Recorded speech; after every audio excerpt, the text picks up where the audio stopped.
पिछले 10 दिन से ही मुंबई शहर बारिश में डूबा हुआ था। जहां देखो वहां झमाझम बारिश हो रही थी और ऐसी बारिश जो रुकने का नाम ही नहीं ले रही थी। एक छोटी सी चौल जहां पर राधा अपने परिवार के साथ रहती थी।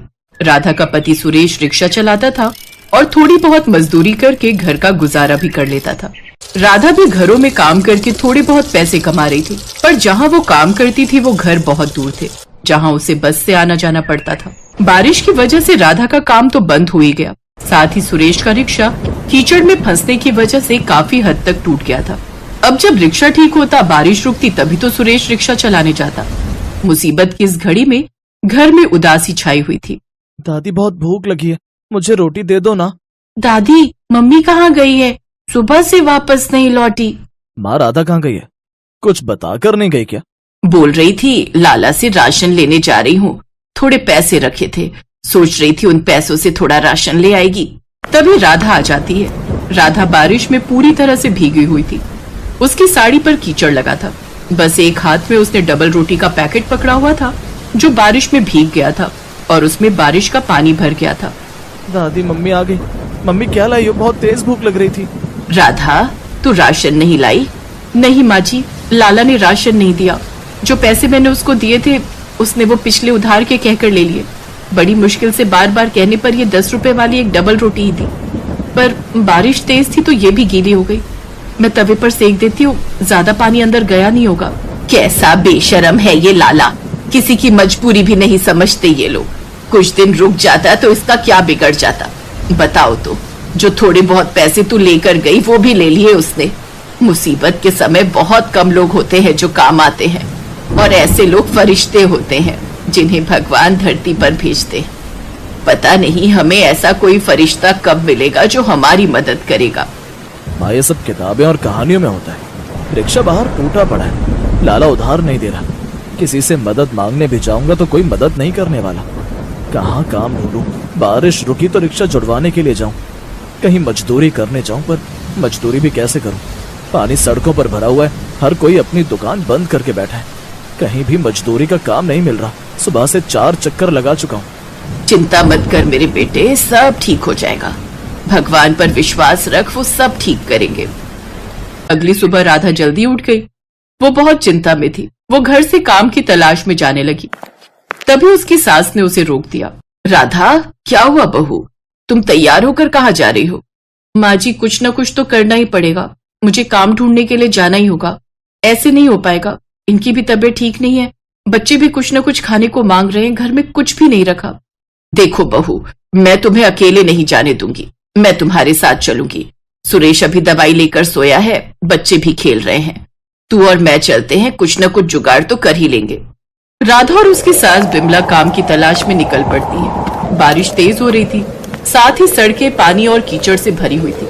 चलते चलते अचानक बिमला कीचड़ में फिसल जाती है।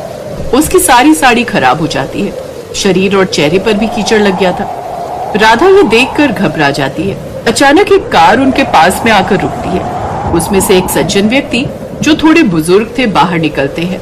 अरे अरे बहन जी, आप ठीक तो हैं? मैंने देखा अचानक से आप कीचड़ में फिसल गए। हाँ हाँ भाई साहब, मैं ठीक हूँ। पता नहीं कीचड़ में गड्ढा था, तभी पैर फिसल गया। बारिश में ये गड्ढे दिखाई ही नहीं देते। मैं आप दोनों को गाड़ी में घर तक छोड़ देता हूँ। आओ बेटा, माताजी को लेकर गाड़ी में आ जाओ।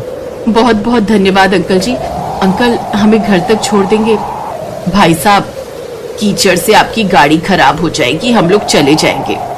कैसी बातें करती हैं बहन जी? गाड़ी की कीमत किसी व्यक्ति से अधिक थोड़ी है, और इस हालत में आपकी मदद करना मेरा कर्तव्य है।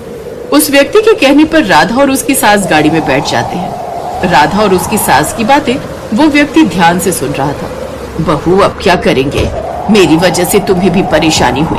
हम दोनों घर से काम की तलाश में निकले थे और देखो मैं कीचड़ में गिर गई और हम कहीं काम भी नहीं ढूंढ पाए। अब घर में चूल्हा कैसे चलेगा? सुरेश की दवाई भी तो लानी होगी तुम्हें। हे भगवान, हमें ये दिन क्यों देखना पड़ रहा है? माँ जी, अब तो वैसे भी शाम होने वाली है। इस टाइम दोबारा कोई काम भी जाऊंगी ढूंढने तो वो भी नहीं मिलेगा। आज रात भी हमें भूखा ही सोना होगा।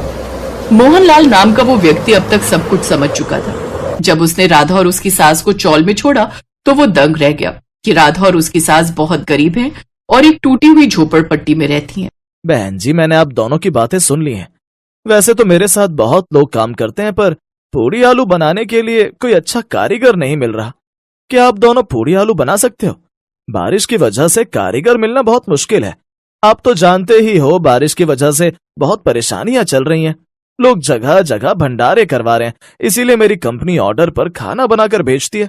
मुझे भंडारे में बनाने के लिए रोजाना पूड़ी आलू बनवाने हैं। आप दोनों को काम मिल जाएगा और मेरा भी काम हो जाएगा। हाँ हाँ, क्यों नहीं अंकल जी, माँ जी और मैं पूड़ी आलू बना देंगे। हम तो वैसे भी काम ढूंढ रहे थे, अगर आप काम दे देंगे तो बहुत अच्छा रहेगा। तो ठीक है, मैं आपको ये एड्रेस दे रहा हूँ, आप यहाँ पहुंच जाना और वहां आपको और भी कारीगर मिल जाएंगे, वो आपको सब कुछ समझा देंगे। राधा और उसकी सास की थोड़ी चिंता दूर हो गई थी, अब उन्हें काम मिल गया था। राधा और बिमला दोनों मोहनलाल के बताए हुए पते पर पहुंचती हैं। राधा और उसकी सास बहुत ही बढ़िया आलू पूड़ी बनाकर तैयार करती हैं। उन दोनों के हाथ के बने हुए पूड़ी आलू सबको बहुत पसंद आए थे। मोहनलाल उन्हें मेहनत के पैसे देता है। देखिए बहन जी, आप दोनों ने बहुत मेहनत से आलू पूड़ी बनाए। मुझे आप दोनों का काम बहुत अच्छा लगा है, इसीलिए मैंने और मेरी टीम ने सोचा है कि जो भी खाना बनाने का काम आएगा उसमें आलू पूड़ी आप दोनों ही बनाएंगे। और अब आप दोनों चिंता मत करो, आप दोनों का काम सही हो जाएगा। और हाँ, सुरेश को बोलना, उसके लिए भी मेरे पास बहुत काम है, मैं उसे भी काम पर लगा लूंगा। आप तीनों मिलकर काम करना, फिर धीरे धीरे आपकी सारी आर्थिक समस्या दूर हो जाएगी। राधा और बिमला की खुशी का ठिकाना नहीं था। उनके साथ साथ सुरेश भी काम पर लग जाता है। मोहनलाल जी, आज तक मैं यही सोचता था कि भगवान के द्वारा भेजे फरिश्ते किस्से और कहानियों में होते हैं, पर आपके रूप में आज साक्षात हमने फरिश्ते को देखा है। सुरेश की आंखों में आंसू आ जाते हैं, साथ ही राधा और बिमला भी रो पड़ती हैं। अरे नहीं नहीं बेटा, सब भगवान ही करते हैं, मैं कोई फरिश्ता नहीं हूँ। मैं तो धरती पर बस अपना कर्म कर रहा हूँ। बस मेहनत करो, देखना भगवान तुम्हें और भी ऊंचाइयां देंगे। जीते रहो बेटा। उसके बाद से राधा और बिमला ने मोहनलाल के पास पूड़ी आलू बनाने का काम संभाल लिया और सुरेश भी मोहनलाल के पास काम पर लग गया। मेहनत का फल उन्हें मिल गया। कहते हैं, जब व्यक्ति में कुछ करने का दृढ़ निश्चय हो तो मौसम भी उसका कुछ नहीं बिगाड़ सकता, भले ही गर्मी, सर्दी या फिर भयंकर बारिश ही क्यों ना हो।